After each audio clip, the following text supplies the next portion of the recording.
Hi, welcome back. My name is Chris Liebiter, and I'm here at the EMT Proving Grounds in Windsor, California. And I'd like to take a few minutes today to talk to you about the proper placement of the diaphragm when taking a blood pressure. And as you know, I talked to you a little bit the last episode, or in a different episode, on the proper technique or proper selection of a stethoscope. But we're going to talk today about the actual placement of this diaphragm when you're taking a blood pressure. I'm going to refer to my assistant here, Casey. And what I've done here is placed a red line on her arm, telling you approximately where the brachial artery is as it comes down the medial aspect of the arm and then over what's called the antecubital fossa, the anterior side of the elbow. And what we're going to do is, my recommendation is not to do what most of the nurses and clinical people do, which is simply to place the stethoscope diaphragm. Let me get myself untied here. And not just to simply place it over that spot, but to actually palpate with two fingers the pressure, the pulse point.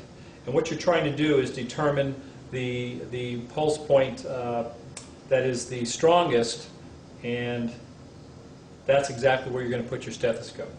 By placing it directly over the pulse point, you're going to maximize the sound that you're going to be hearing when you take a blood pressure.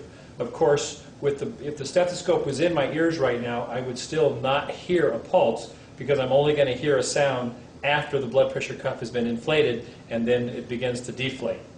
By placing the stethoscope near the maximum pulse point, you will still hear a blood pressure, that systolic and sound, but it's not going to be as dominant. And when you're in the field setting and need to maximize the sound that you're hearing, it's really important that you palpate first to locate that maximum pulse point, place the stethoscope over that. Now when you hold it with what I'll call just firm pressure. You don't want to hold it too tight, and you obviously don't want to let it move around because it'll make noise. Now, I've tested this myself, and you can do the same, but I will use my thumb, wrapping around the elbow with my hand, I will use my thumb to hold the back side of that stethoscope in place. I have never been able to hear my own pulse from my thumb through the back of a stethoscope, so I really believe that that's a myth. That's not really true.